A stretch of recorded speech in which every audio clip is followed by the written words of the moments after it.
Hey guys, this is Hell Hades. This is a Raid Shadow Legends video. Guys, I want to talk about 20 of my favorite abilities in the game-changing abilities, which on the current champions are sometimes really great, but potentially on other champions, they could be insane. So we're not just looking at the usual 5 or 10 champions here.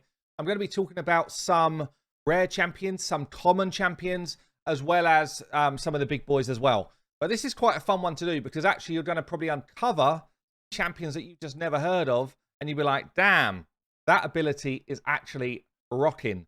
One of the things which is so cool about Raid is there's so many different champions and abilities that come with them. And actually geared in different way with different gear sets, you completely change the landscape of what that champion can do. And I think all the time Raid have got this kind of variety of options. It's going to stay a great game. So let's get straight in there. I'm going to go straight in actually with one of the probably lesser known champions. And it's actually going to be an uncommon called Commander. Now, you're probably like, Hell Hades, you're starting there. I'm turning off the video. Wrong. You should be watching from this point on to the end.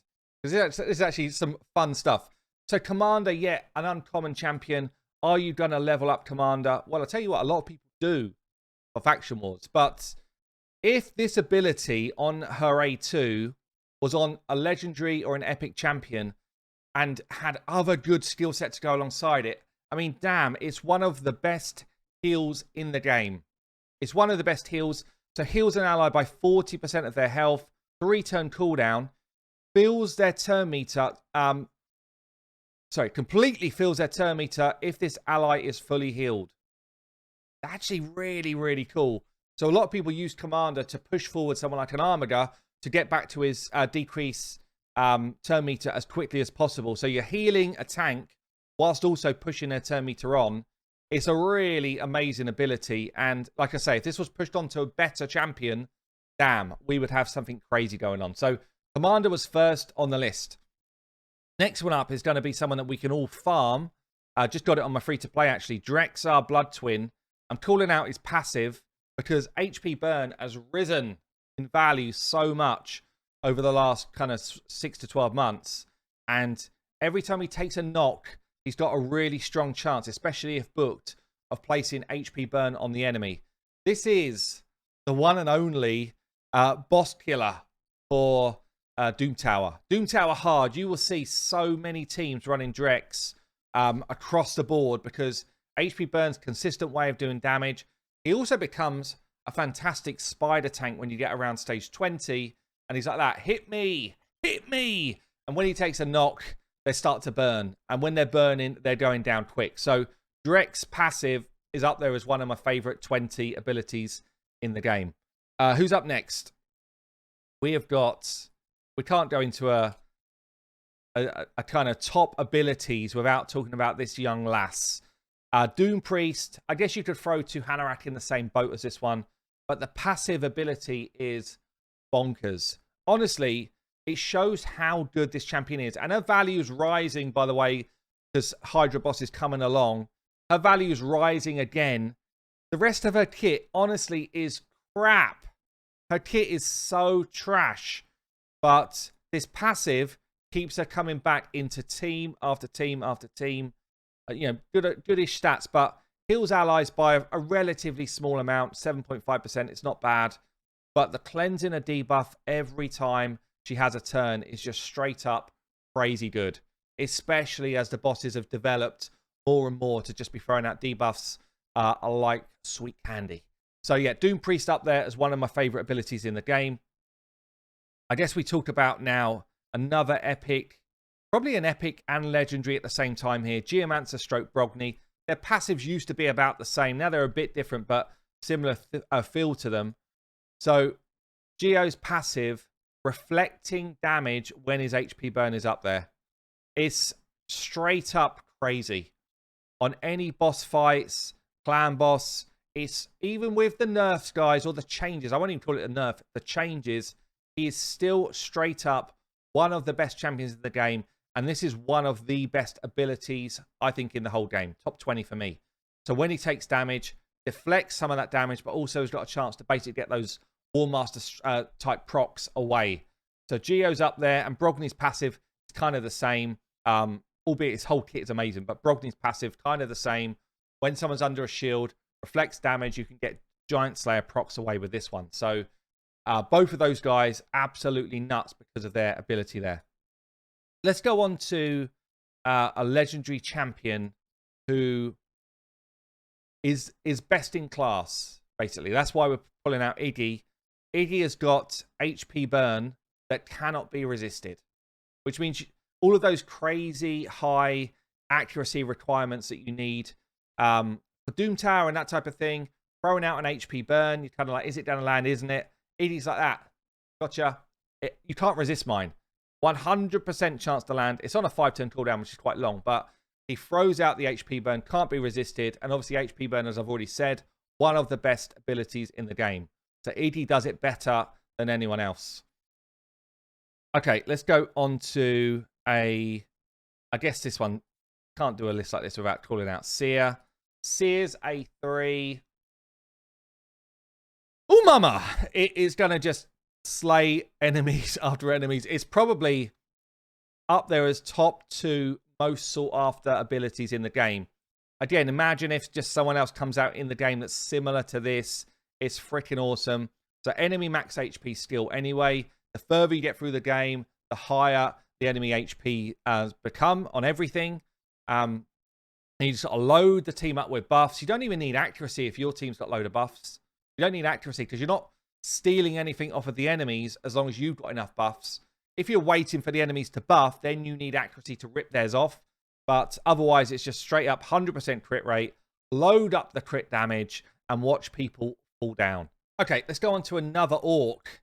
Now, this orc, I've done a showcase of Ironclad before. I may even do another one because it's such a fun, rare champion. He's one of my favorite rares. And again, it's all down to his passive.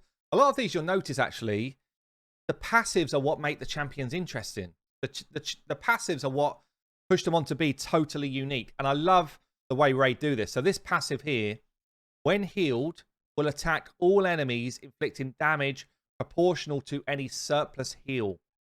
Damage inflicted is equal to 50% of any surplus heal.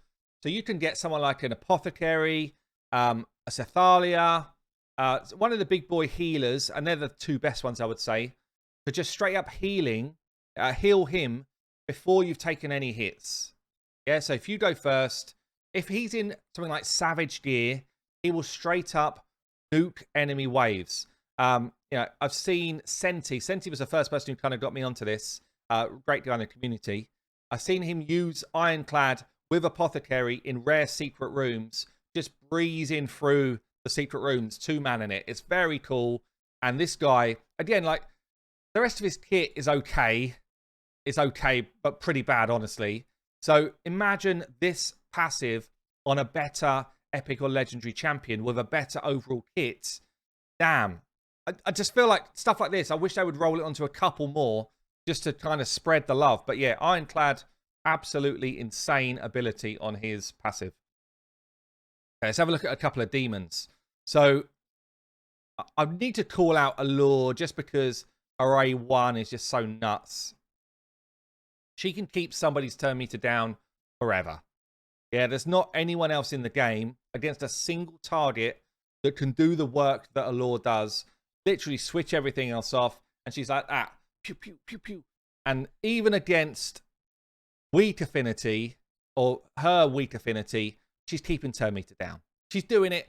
She's ridiculous. You just need to build her crit and accuracy up, and she's away. So Allure, we can't do any sort of chat like this without talking about this fine lady floating around. Okay, so while we're in the demons then, let's talk about one of my favorite epics in the game, Achak. I mean, his kit anyway is nutty. His kit is pretty damn mental.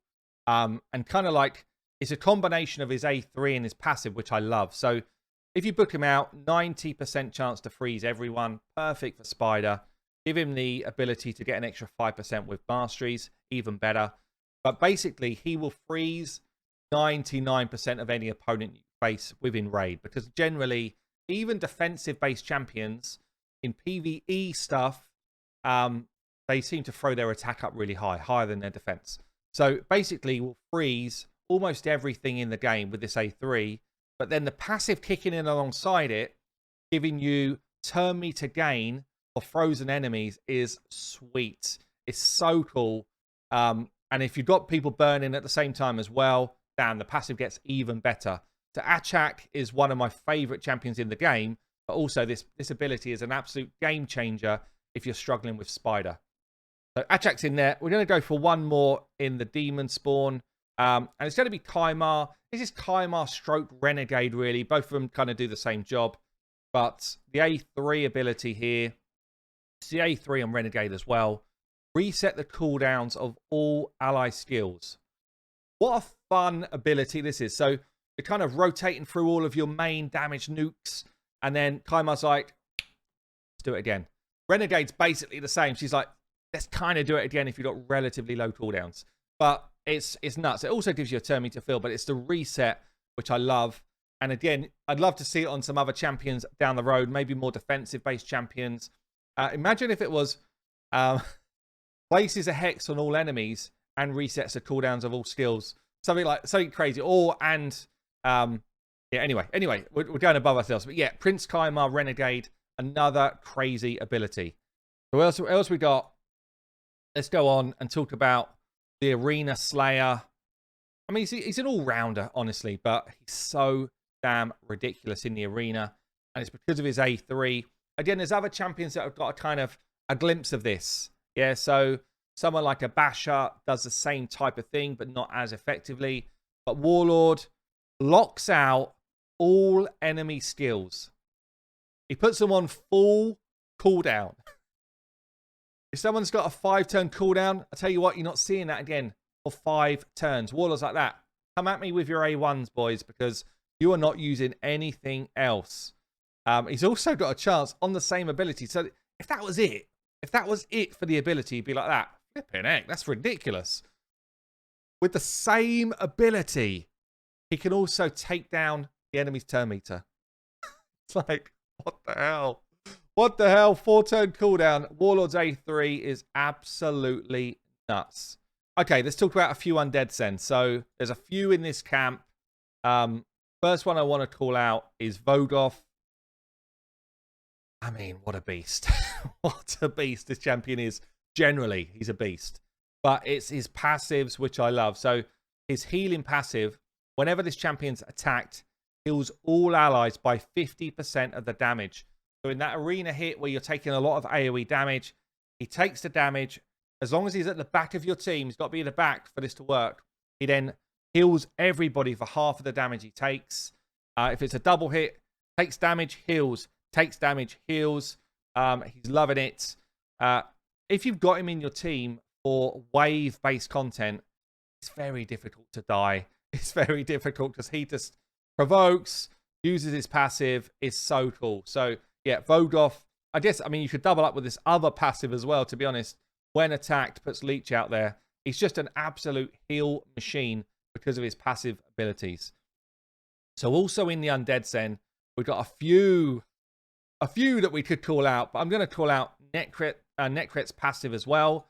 So at the start of a round, this means before anything else has happened, it means that your enemy cannot control whether you do this or not. It's so crucial. Stuff like this, where it cannot be controlled, it makes it a massive, massive ability. So he's throwing block debuffs and strengthen on your lowest max HP champion. So again, you're controlling where it's going to go. That's massive as well. And strengthen is a straight up 25% damage reduction. Block debuffs, clearly you're not going to get debuffed. And ally protection means he's taking half of your damage as well. So you're taking 25% less than you normally would. Plus he's absorbing half. Basically, whoever you're choosing for this to go on should live if you've done it right. Yeah, that's the way it should work. Very, very cool passive on Necrit. Now we're talking about Sifi. I can't do a list like this without talking about her A1. The Fly Zapper. No accuracy required. And I'm just going to 100% put someone to sleep. Every time I want to, I'm going to choose someone who's got more than 50% turn meter and just be like that. You're not getting a turn this time, my friend. No chance. It's honestly insane. It's an insane A1. Seafees A1 is ridiculous. The ridiculous thing about it is it cannot be resisted. That's the thing. If there was an accuracy requirement, this wouldn't be in the list. No chance. But because it can't be resisted, it is absolutely nuts. And a partner in crime, I'm going to call out Rotus's passive here as well. I love this. I love an attack-based champion that is given a chance to live if they take a hit. It makes them a constant threat in any sort of fight. And not only does he have a chance to take a hit and live, it also procs him to have a turn, which makes it insane. So if he can't take more than 50% of his damage, gets a turn if he basically takes a half hit. It's very, very cool. Really, really well thought out passive. I love it. Okay, we've got a few more to do. So we're going to jump into a Dark Elf here. Now, AoE decreased defense is always going to be a good ability. Generally, it's a good ability, and I could call out probably 20 odd champions or more nowadays. The reason why Ghostborn is fitting in this list is because you cannot resist his decreased defense. A bit like Ignatius, a bit like the Seafeed thing I just said. It means you don't get that 3% chance to have your ability resisted, even if your accuracy is bazillion. Yeah, there's always a 3% chance in raid that when you try and do a debuff, it can be resisted. With this guy, he's like that. Not with me, friends. Albeit, he does have affinity problems sometimes. But drop defense gives your team plus attack. So you're weakening the enemy whilst improving your damage. It's just a really, really slick ability from Ghostborn. Who else we got? Someone else in this group. I guess you could throw Madame and Rian now as the same, really, in terms of quality. But Madame's A3 is the one that always stands out to me. So it's almost like 3 abilities in one. That's how crazy this one is. Clean all buffs of the enemies. 1 ability. Decrease everybody's attack, meaning you're going to take less damage. 2nd ability. Decreasing all their defense, so they're going to take a nuke. Or if they're defense-based champions, they'll do less damage. 3 abilities in one. 4-turn cooldown if you book it out. Madame, nuts. And this ability in particular, nuts. Rian's kind of got the same thing as well with the A2. So cleanse all buffs. And then instead of the decrease attack and weaken and decrease defense, you get a weaken instead. But also extremely cool. So, damn, let's move on. So, yeah, Dark Elves as well. So I was thinking, do I put in Armiger here? And I could do. I'm going to call out Cold Heart instead because I feel like it's the best version of this skill. Armiger could easily be in the mix as well. But enemy max HP skills are just super fun. Yeah, they do a ton of damage. They're really fun to kind of set up. And it's easy to build those champions as well because you don't need tons of attack to make this a hard hit. You literally just need the right amount of crit rate, which for Cold Heart is 70%. One of the reasons I've put this up is because of this 30% extra multiplier on crits. It's so good. It makes her so much easier to build. So she's hitting an enemy max HP nuke. She's decreasing the target's turn meter by 100%, and you only need 70% crit rate to make it work. Just like freaking heck, this is an absolutely nutty ability, which is why everybody wants a Cold Heart out of a Void Shard. So yeah, Cold Heart on the list. Another Void champion that's got to be on the list. I can't do a kind of top 20 without talking about Maneater's A3 ability. And I guess Demeter could kind of fall into this as well now. But this one for me is still the best because it brings so much. Unkillable and block debuffs for 2 turns. 5-turn cooldown. It sets up kind of like craziness in Clan Boss. It sets up easy Clan Boss builds. But it's not just a Clan Boss thing. Like outside of Clan Boss, 2-turn block debuffs is nuts. 2-turn unkillable is nuts. It just makes tons of content way easier. So Maneater in Clan Boss or elsewhere is crazy, but because of this skill. Okay. Another fun epic because of his passive that I need to call out is Rock Breaker. What a tank. What a tank this guy is. Really, really fun epic champion. The thing that makes him so unique and the thing I love about him is his passive. So if he's booked out, 50% chance to take half the damage he should take. That's a good RNG swing, 50% chance. And the rest of his kit totally complements this as well, because he's got provokes and he's got a chance to grow his defense as he's hitting with the provoke stroke counter attack hits. But it's this passive that makes him so unique and so cool. And this passive, again, I'd love to see this kind of spread onto a few other defensive based champions. It's very, very sweet. So last one to cover then, and it's kind of going to be, again, two champions doing a similar thing here. Bulwark is one, and I guess kind of Aox does the same thing, really, both in their passives. So when hit, extends debuffs on that target by additional turns. So Bulwark's is a bit different to Aox's, but what does this do? It basically means that the debuffs you're throwing out there, as you're taking hits back, they just extend up and up and up.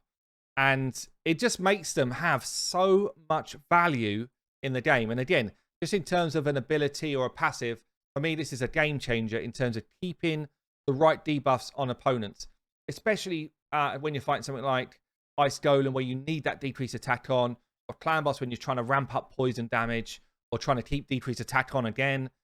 You know, those two champions in particular, there's a few others that do it, but those two in particular, when you take a hit, it pushes up the debuffs. For me, is absolutely awesome. So, look, that's 20. I probably could have named another 20 or another 50 of like awesome abilities in this game. And just comment below which ones for you would surpass the 20 I've called out. But there you go, guys. I've been Hell Hades. That's some crazy abilities in Raid. I will catch you later.